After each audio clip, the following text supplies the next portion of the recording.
Meeting to order. Adam, what do we have? Well, start with item number 1 here.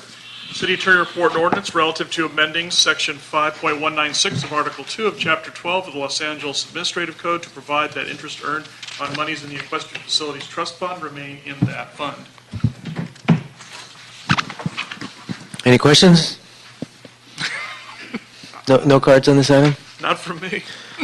Okay, we're going to hold this on the table to see if another council member arrives.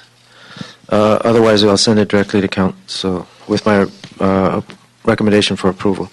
Item number 2, my staff isn't here yet. They probably thought I was going to go to the office first, so they'll catch up in just a minute. So I don't know what the consent items were. They have not briefed me on that. In any case, we don't have another council member here, so we'll just hold off on that as well. But I don't know whether item 2 was on that.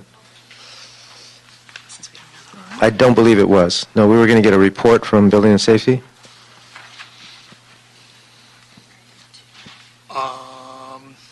They have not informed me. Nothing has changed. Is Building and Safety present? Nope. Okay, we just want to get a status on the. Oh, okay. Talking to my staff member out there. Let's move on to number 3. Item number 3 is continued from May 30th, 2012 and August 7th, 2012.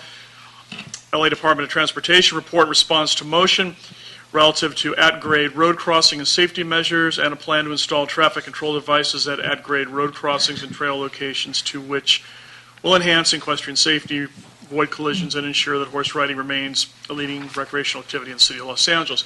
This matter has also been referred to the Transportation Committee. Is transportation available? Yes. Hello. Good morning, Brian Gallagher, Department of Transportation. Hey, Brian. How are we doing? We're doing good on the equestrian safety project. We are currently in construction on 3 locations with actuated reflective rapid flash beacons and LED illuminated equestrian crossing warning signs. The locations are Wheatland and Wentworth and Marybelle, and Foothill and Christie. We have run into some underground problems at each of the locations. 2 of the locations involve DWP, and we're trying to set up a meeting with them to get that resolved. And one of the locations at Foothill and Christie, we ran into an underground AT&T vault. So we need to be very careful when we go to pour the foundation for the poles that we don't disrupt the vault. Yeah. But I hate when that happens. These are some problems that we're dealing with this week. Okay, so what is your anticipation in terms of moving forward? Can you get it done in the next 12 days? We're trying our best, but if we can't get DWP to go out there and help us at the 2 locations on Wentworth, the work will not be done in the next 12 days. Okay. Well, do your best, Ryan. I know you worked real hard on this. We have other components of this project. We've installed 50 share the road and horse crossing signs in the K district. We've installed some horse crossing and signs and pavement markings. We're going to be doing 6 locations, but we haven't finished all 6. But that work is expected to be completed by the end of June.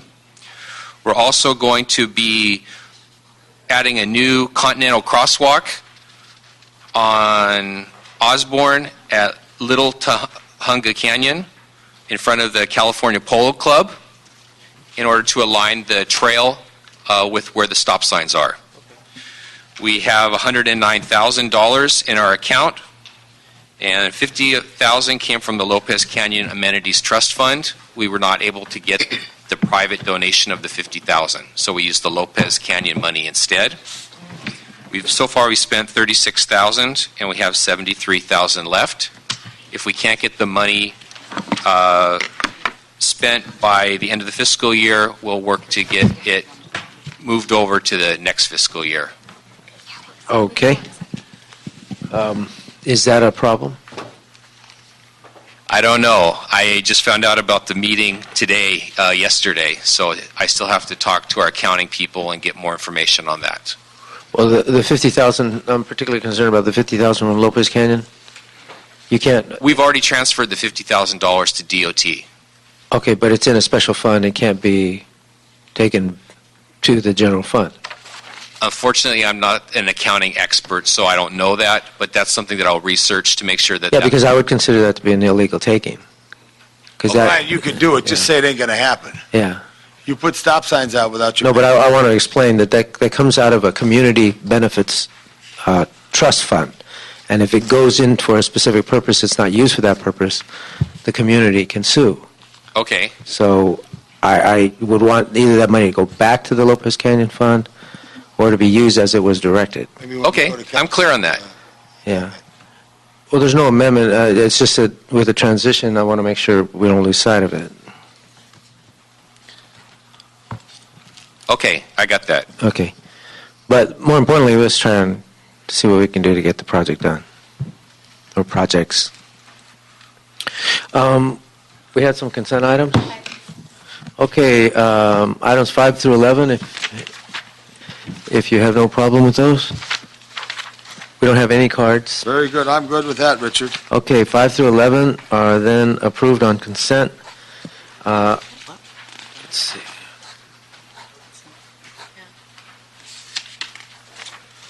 Okay, at this point, we're just taking reports from the different departments. On item number 3, we will hold that matter in committee.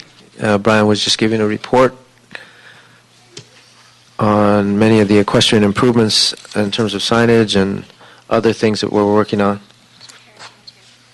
Item 2, we'll go back to item 2 now. I see Mr. Lara is here. And Mr. Chair, I came up from downstairs, and I wanted to make sure you got your consent items. Are the rest reports? well, we have a couple of things that we have to approve. I mean, I don't think there's any problem if you have to Okay. leave. Yeah. All right, good, thank you very much, and I think you should be commended for your work with equestrians. Appreciate that, Richard. And I'll always, when I come into Van Nuys City Hall, I'll think of us with the horses. All right. Great. Thank you. Okay. Great. So let's go back to item 2. Excuse me. Item number 2, motion Alarcon Englander relative to instructing the Department of Building and Safety with input from the LAEAC to report up with recommendations on establishing an expedited structural plan check review and approval process for the installation and use of barns housing horses. This item has also been referred to the Planning and Land Use Management Committee. Good morning, Councilmember Dave Lara with Building and Safety. We met, of course, back in August of 2012 with the Los Angeles Equine Advisory Committee, and we got a lot of good input. Also, representatives from the Planning Department were there.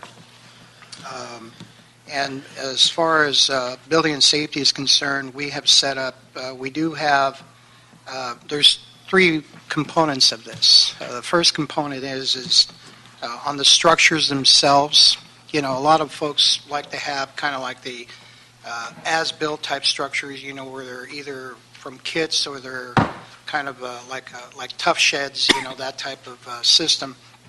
So we have a standard plan system in place where any manufacturer or individual, for that matter, can come in with a plan.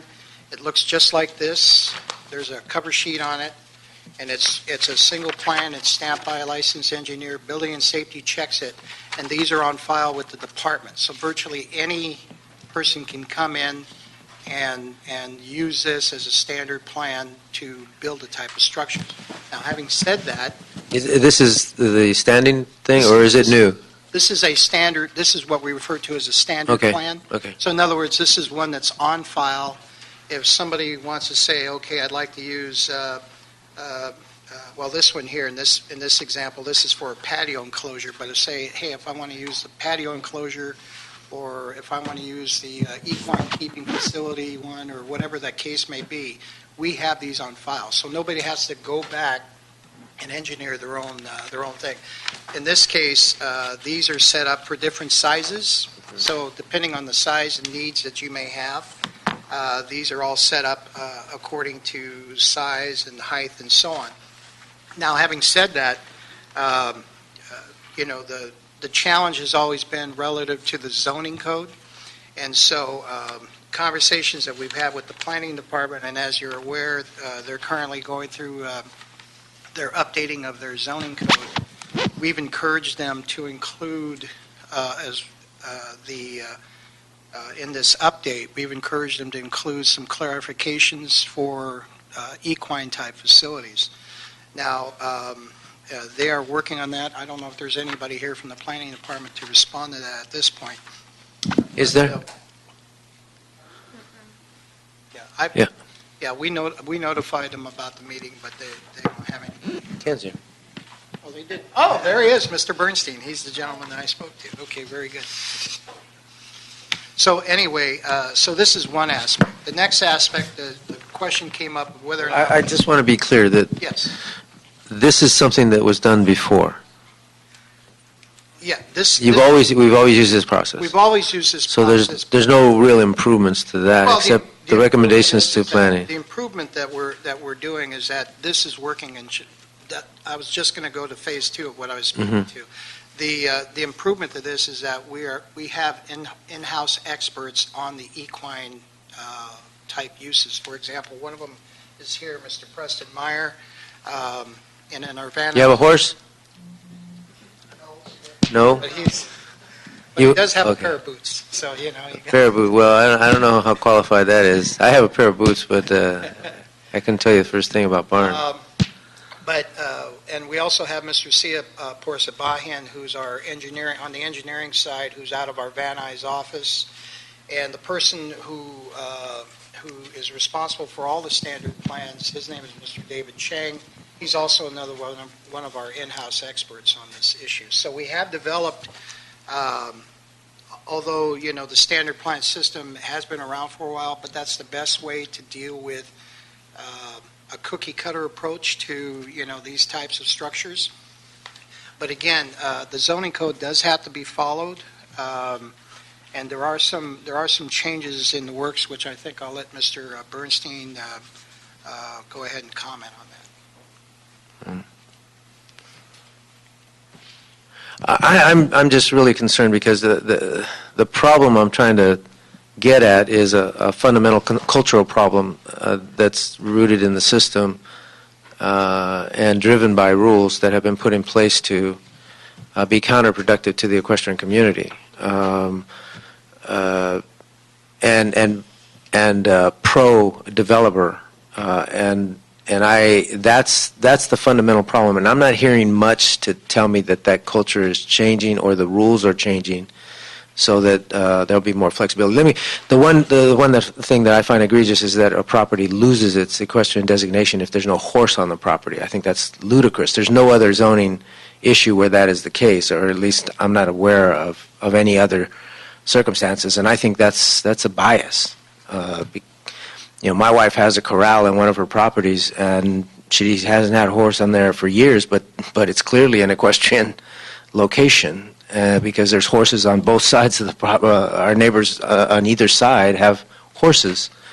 So it's ludicrous to me that she would lose her equestrian designation. And while she's not planning on having any horses there, but I think that is a bias to promote overdevelopment in areas that should be protected for equestrian use. And so that's really what I'm trying to get at with all of these actions. And David, I'm not hearing much to change my impressions of that. And I will convey, and in fact, I'm going to ask my staff to work with the CLA to develop a report to a letter from me to the mayor-elect to inform him of my beliefs and ask him to do more to root it out, and also to council members of the appropriate districts that have significant numbers of horses to see if the next generation of council members will be able to solve this bias. I'm sorry. I've never been to one of these meetings before, Yeah. but I work for Building and Safety. Yeah, wait, no, I'm sorry. You can't, no, you can't speak. Okay, I'm sorry. Yeah. Okay, so Mr. Bernstein, were you going to talk about the three phases, or do you want to go to Well, planning first? The other part of it, I think, would probably be best by Mr. Bernstein here, because there is that third zoning component, because for our part, we enforce the zoning laws, and there's a lot of things in the works that the planning department currently has with their updated codes. So I'll just go ahead and let Mr. Bernstein respond. Good morning, Ken Bernstein with Department of City Planning. And first of all, I need to offer apologies. Unfortunately, we hadn't been aware of this committee meeting today, I think because our department may not have been called out specifically on the agenda. So I feel a little bit unprepared. Our staff from the Valley, Anita Cerna, our city planner for the North Valley, has been the lead on many of these equine issues, and she can certainly follow up on many of these with your staff.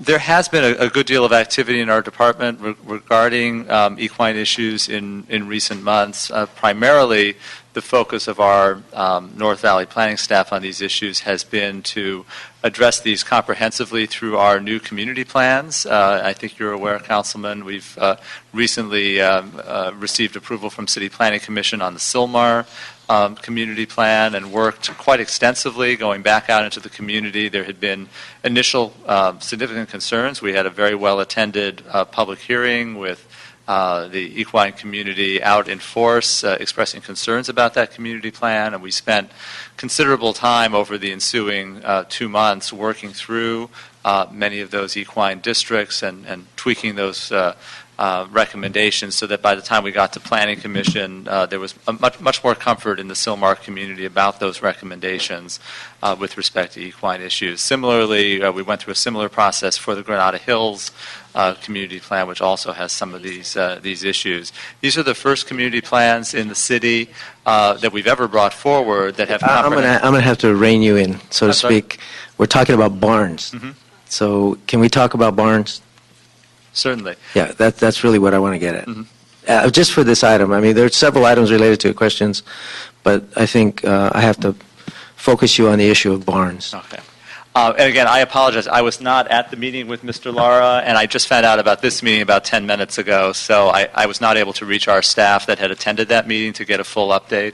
And I apologize that, again, because our department, I guess, had not been called out on the agenda, this was not brought to our attention until this morning.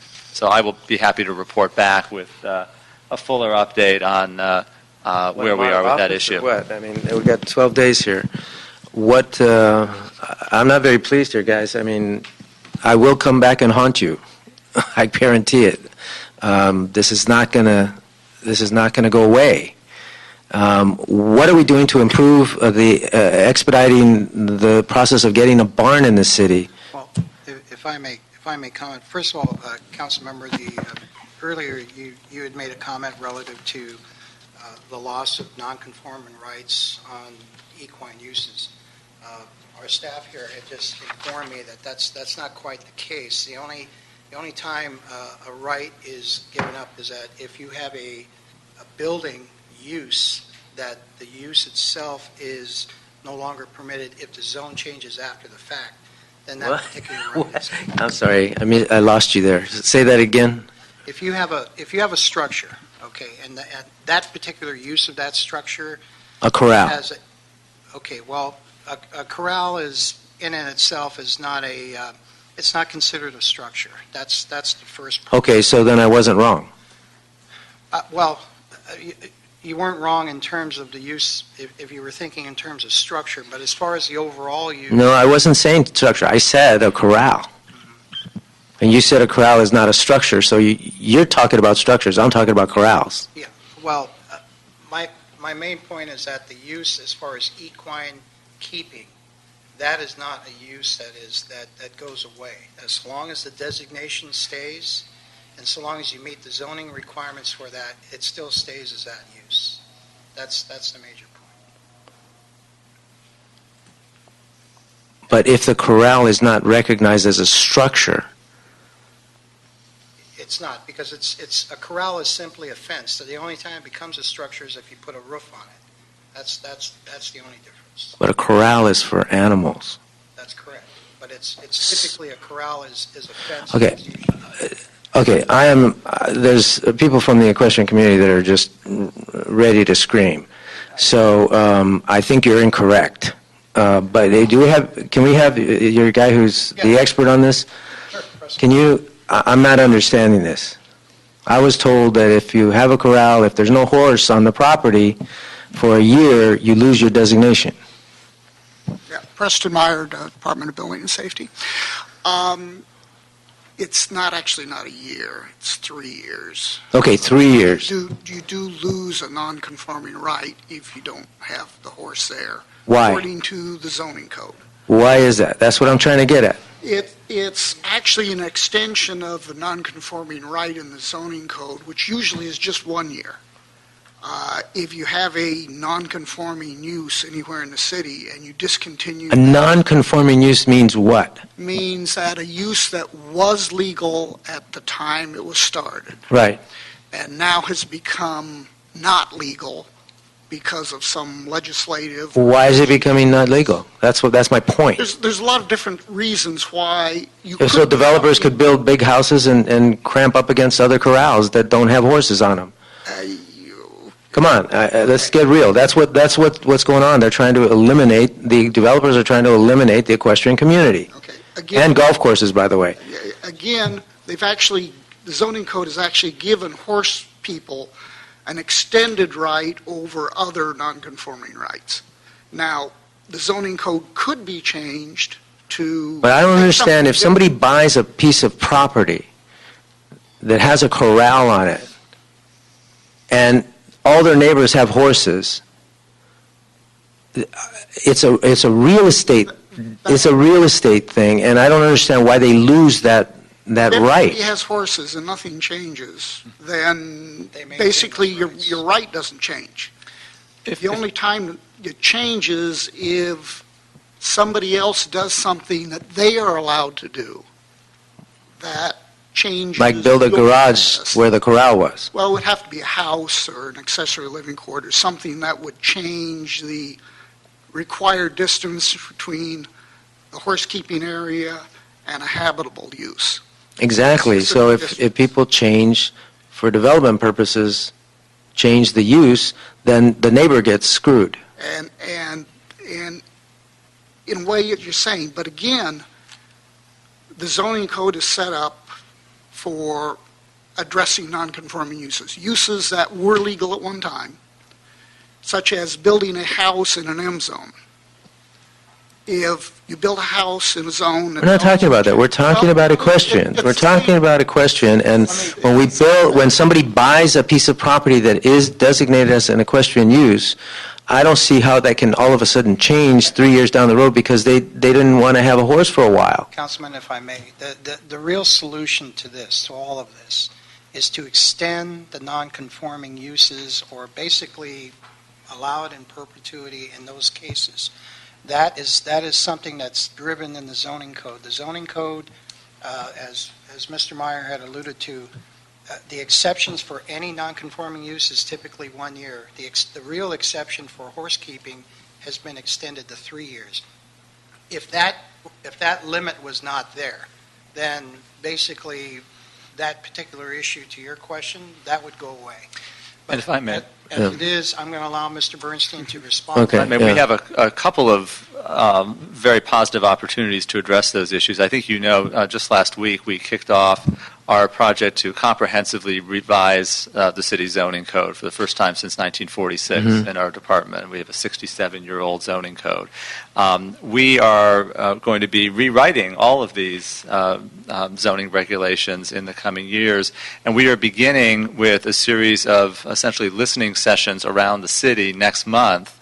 The team that is rewriting the zoning code will be making its way around the city. I think there's a golden opportunity to have the Equine Advisory Committee and the equine community more generally be raising these issues of nonconforming rights and zoning regulations with respect to equine properties as part of that comprehensive rewrite process. The week of July 8th, I'm not certain when the one in the North Valley is taking place, but we can get you that information.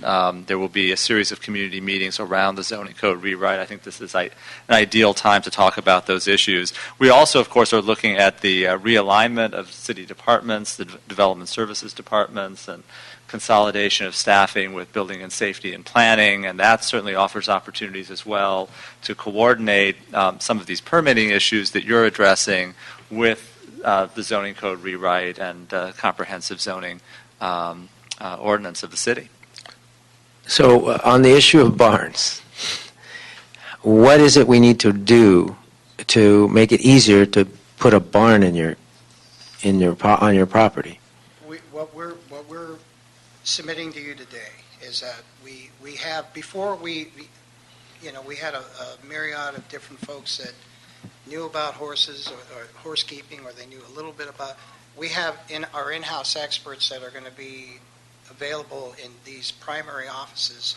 Okay, so I'm still not getting the pragmatic understanding of how that is going to expedite getting a barn built. Okay, we will proceed. We will proceed with two venues. Mm-hmm. If anybody wants to come in with an as-built type system, as-built barn, then we will then follow through the expedite process. If they want to do a standard plan, for example, we will follow through with that expedite process on standard plans. If an individual wants to... So you're going to have like some models that are standard barns that the building and safety will... What we're proposing, council member, is that the industry who develops these types of structures come to us. We will work with them on developing their types of standard plans and expedite to get those approved. That way, anybody in the equine community can utilize those types But that's what you said last time, David. Honestly, I asked that question, I think, when was the last time we talked about this? 6 months ago or something? Right, but they have to approach us. We can't develop the plans. We don't draw the plans. They have to come to us. We'll gladly do all the review and everything that we need to do. That way we move it. The industry has to come to you? The industry has to come to us with a developed plan. We do not draw the plans. So building and safety does not... We're not talking about plans. We're talking about standards for plans. Well, that's what and I do believe it is building and safety's responsibility to develop standards. We do have standards, council member. Those are already built. But no, there are no clear standards with regard to barns. Are there? I mean, you're the expert, but you're not saying anything. Yes, there are standards. What are those standards? Because it's not clear to the equestrian community what those standards are. Well, that's why we are creating basically some lead people that understand the equestrian community and can guide them through the permit issuing process. But wouldn't it be easier for you to have a standard barn buildings that... We actually do have... And say, look, if you get this one, we'll approve it in a week. We actually do have standard plans that can be used for a barn right now. The equestrian committee prefers not to have wood barns. They would prefer a metal tube barn that the horse can't eat. Well, why can't you have two kinds of standards, one for metal, one for wood? The problem with the metal is technically per code, the metal tubing that they want to use does not comply with the code. So the only way we could really do that is either change the code. But this is being used all over the country. Well, it is, yes. And they're falling apart in what, tornadoes? Well, they do, yes. In some of our high wind areas, if the barn isn't built right and they put sheet metal corrugated roofing, you could kill people with that stuff flying through the air. So it is... Well, but where is that happening? It could happen... Where is it happening? Chatsworth, Sunland, Tahunga. I haven't heard of those kinds of injuries. Okay, well... It would have been in the news. Bottom Man killed by flying roof. What we are trying to say, though, is that And by the way, I'm not talking. We don't assume a poorly constructed building. That's why we go send inspectors to check it out.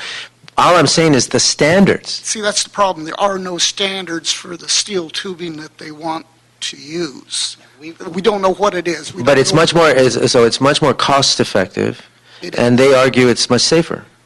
It's safer for the horse as far as the horse not eating the wood. See, and if I may interject, the standard, for example, this tube-type structure that we're talking about, we don't manufacture these things. So what we ask, if the industry comes to us and say, hey, we're going to show you that these standards that we apply, the industry standards, apply and they work in the code, then we will allow that. Why are we so fascinated with the industry? Why can't we respect the Equestrian Advisory Committee?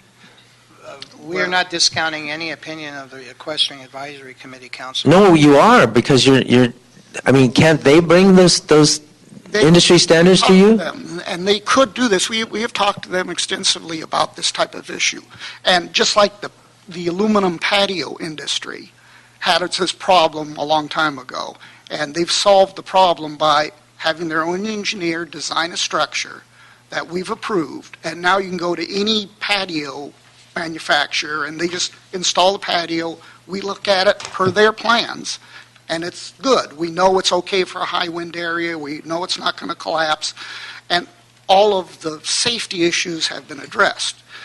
The problem with the steel tubing barn people that the equestrians are going to is they do not want to take the initiative to come to us with a plan that we can approve.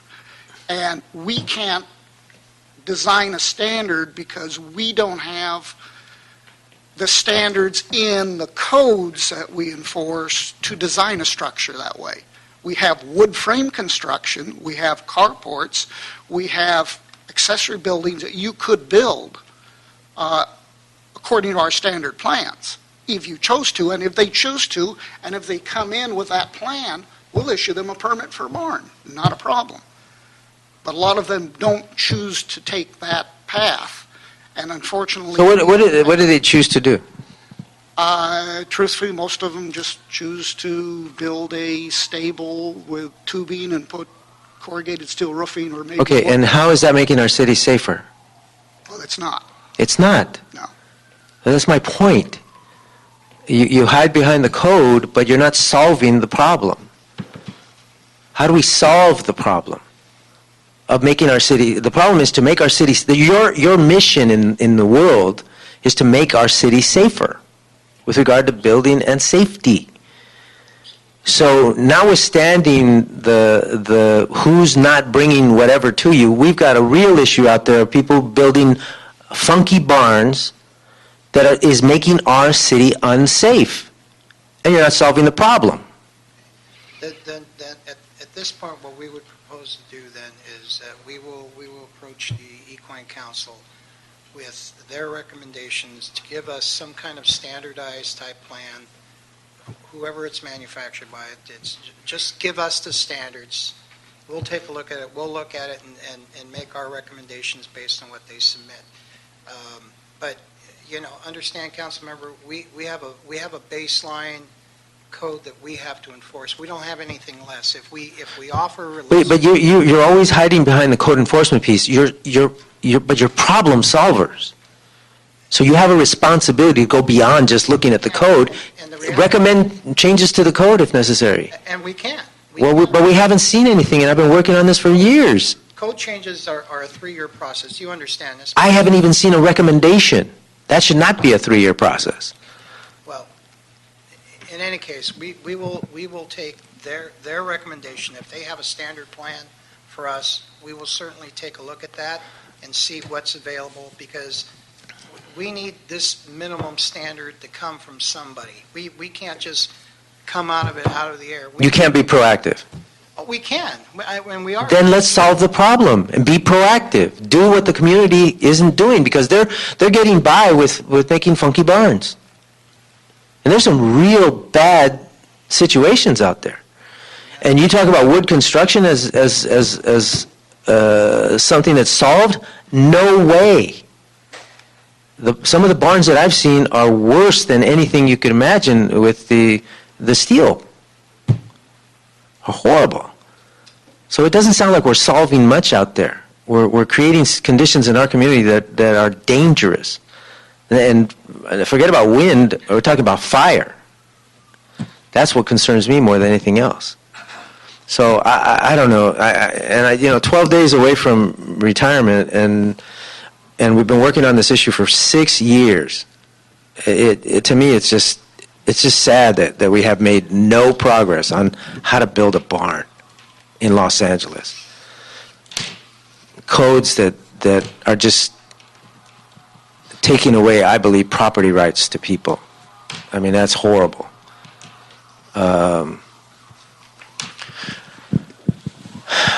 Okay, what is this? Oh.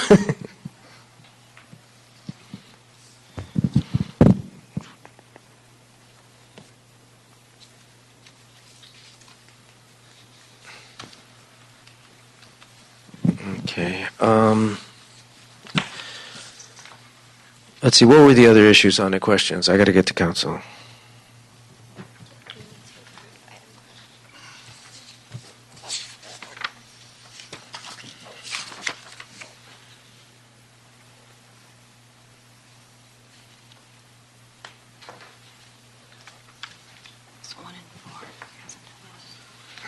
Okay, I'm going to open up the agenda to all the question-related items. We have 1, 2, 3, and 4.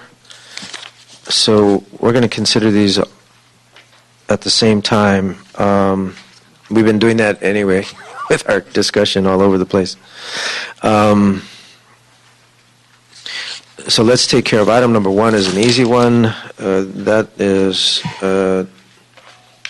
to amend Section 5.196 of Article 2 of Chapter 12 of Los Angeles Administrative Code to provide that interest earned from monies in the Equestrian Facilities Trust Fund remain in that fund. Okay, so that will be my recommendation. Send that out to council. Item number 2, this is relative to report with recommendations on establishing an expedited structural plan check review and approval process for installation and use of barns. I mean, it's very clear here where we're looking for recommendations and we're not getting anything. So with regard to item number 2, we request the Planning Department of Building and Safety to look at revising the zoning code in relation to equine properties, particularly regarding the 3-year rule that you lose your designation as an equine property if you don't have a horse. And report back in 1 week. We're going to have a special meeting next week. Instruct Building and Safety to work with the Equine Advisory Committee to create an expedited structural plan check review and approval process for the installation and use of barns housing horses. Again, that matter will be taken up at a meeting next week. So we can continue this discussion. I got 12 days, and I have no faith that this matter will continue without continuous review. Item number 3, Los Angeles Department of Transportation report relative to the Transportation Department already gave that report, and we are keeping this matter in the committee for continued review and follow-up. Item number 4, this one is what? Oh, this is relative to the map at Hanson Dam. We do have one speaker card on that item. Before we go to that speaker card, let's talk about item number 1. We have Lynn Brown. You have items 1 through 3, if you want to talk about all of them at the same time. Please. Okay.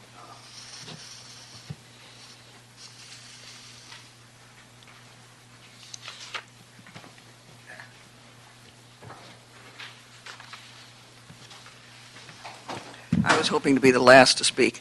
I just want to say, first of all, I love you, Councilman Alarcon. You've done more. I'm married. For the. I should warn you. You've done more. I still love you. You've done more, and you have moved mountains to try to help us, and it's an incredible thing that you have done. And you've also, by keeping it focused and by keeping the pressure on you're managing to achieve.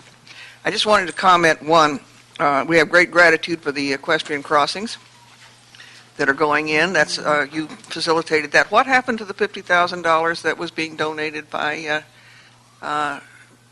Melanie Dakota Foundation? Melanie, that the $50,000 was dedicated for Trails. but Recreation and Parks had difficulty, and I don't want to misspeak, but it had to do with the working with the Army Corps of Engineers and where the improvements were going to be made. The department had either, do you remember exactly, was it legal issues or there was some concern about how to proceed? And so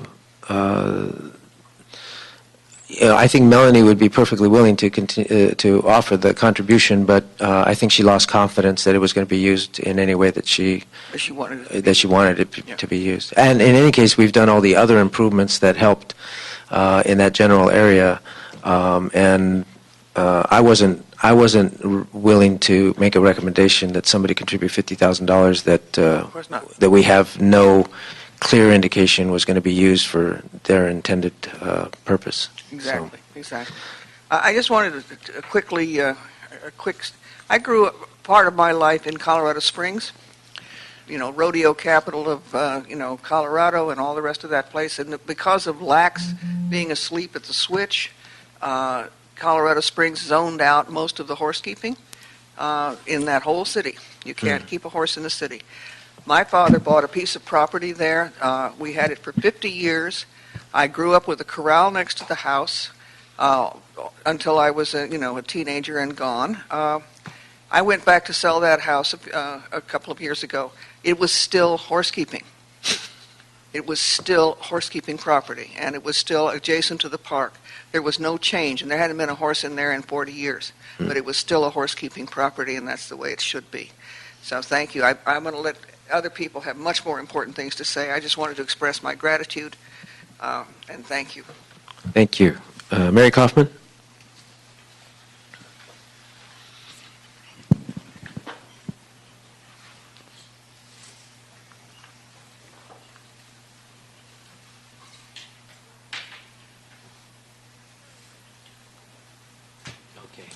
Go ahead. This is she's on item 1 through 3.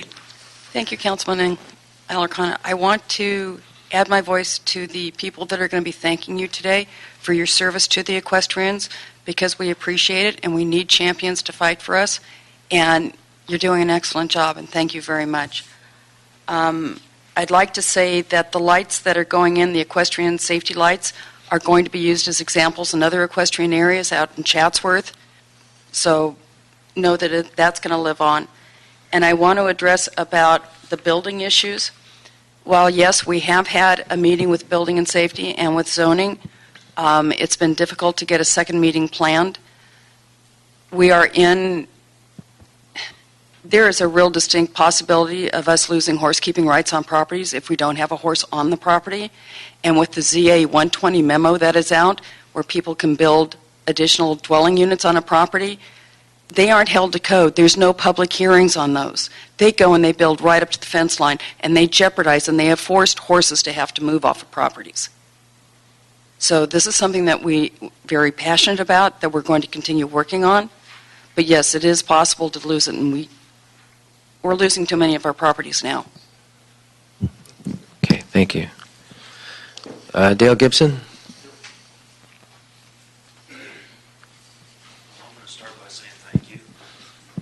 Continue to say thank you. Thank you to your staff, your great staff.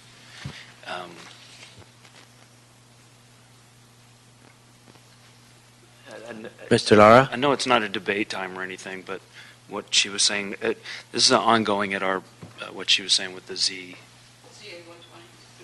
120 in Chatsworth, and it's going on, and she was shaking her head adamantly, no, it's not true, and I don't know, maybe at some point we can find out why she thinks that's not true. I've noticed variances. My property next door, which you've been to, the barn was there let me digress a little bit. I told you the story when we had the $3,000 check for our barn. We had to go in 6 times to building and safety to get it. Finally, when we went, my wife went the 7th time, the person recognized the plans, stamped it, and it was easy. And I got to give my $3,000 check to building and safety. So it's also kind of an economic thing. And one thing I've been asking for all along is just one point person to go to. I think that might be an easy solution. So if we get that one point person to work with, they get more and more and more familiar with the standards. Our committee, we've already talked about, we will, I think the standards that you're talking about are more pipe corrals. I'm happy to go do that. I know the first meeting we had with this gentleman at our EAC meeting, we had a barn manufacturer too, and the problem with the barn manufacturers coming to them is a lot of them have tried already, and it's such a frustrating process. He gave up. This particular company is based out of Riverside, so if we can maybe convince them that what we're trying to do and that the process might be a little bit easier, or there is a point person, we'll work very hard to get them to come back. My last comment, can we, well, as she said, am I done? Sort of. Sort of. I know we've only had one meeting in the last year that we've asked to do that, and if we can address that and get it there, and that's it. Okay, well, thank you, Dale. And thank you for all of you for volunteering on the Equestrian Advisory Committee. Whatever we've done, we wouldn't have been able to do it without your direction and the advice you give. Every once in a while, an advisory committee actually gives advice that's taken, and we get some things done. But this has got to be very frustrating for those owners who want to do things in accordance with the law, but there's no real consistent interpretation of the law that and the rules, and they're not given direction by building and safety as to how to solve the problem. And which is not my experience across the board with building and safety. Mr. Lada knows. In fact, we're doing a project right now, and building and safety has been great.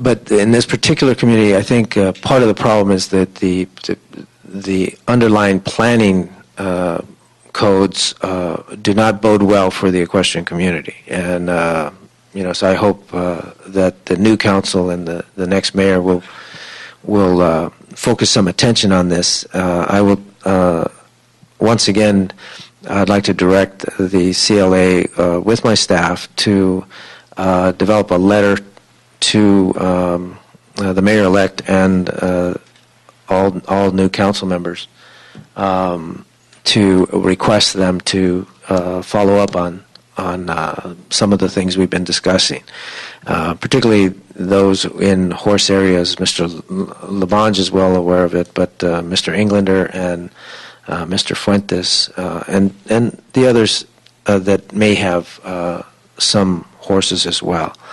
I believe Mr. Buscaino has a significant number of horses in a particular area. So hopefully they'll take on that banner, and hopefully the mayor-elect will also focus some attention on this. So, okay. So with that, I think. Oh, what's that? Oh, did I not call Larry? I'm sorry, Larry. I'm sorry. Oh, but that's on item number 4. Yes. Okay, hold off on that. Just to say, no, stay here. But hold off. With regard to that, item number 4 is the map at Hanson Dam. Is that right? Well, it's that and a little bit broader, I think. Parks and Recreation Parks was supposed to have a report, but I guess that's not available.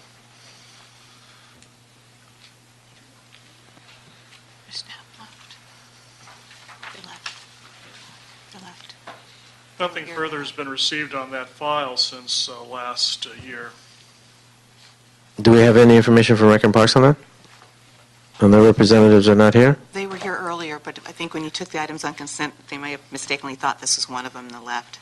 But they were here earlier. Oh, great. Well, we're going to have a special meeting next week, so we can should we just continue this matter, or? Sure. Can we approve the map? Oh, okay, well, we don't have the map. It looks pretty cool, by the way. How's that? We will, so we'll continue this for 1 week and have one more special meeting so that we can hammer out these items. But In that event, I'll just simply, again, thank you Okay. for your work and support. It's been very beneficial, I think, to the entire city, and thank you. No, it's been a pleasure. And how can you not like horses? You know, I mean. That's what I say. Okay, so does that conclude our agenda? That is the entire agenda. Okay, I apologize that we weren't able to get further along with the equestrian issues, but hopefully it'll give us a chance to also consider our message to the next council and the new mayor. So, yes, I do take questions on occasion. I just have a quick comment, which is I have a friend who runs a big horse ranch in the Victorville-Appleberry area, where there's lots of winds, and it's all tight corrals and corrugated candy, Yeah. and they don't blow up and kill people. Retreat. And they got lots of Okay, then we're going to adjourn this meeting so I can get down and, to council in a timely fashion, sort of.